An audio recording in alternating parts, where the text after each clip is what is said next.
Good morning and welcome to week 5 of Principles of Management. Hope everyone's having a great week so far. This week we're going to be talking about leadership and motivating people. So let's go to the overview real quick and see what we're trying to accomplish.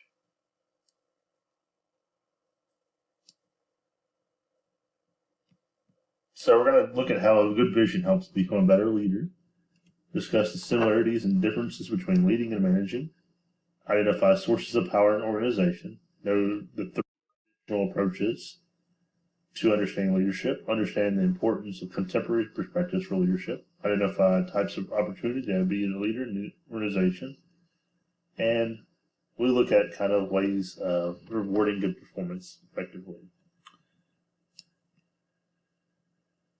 So that's kind of what we're trying to go after this week when you go back and see what we have as assignments.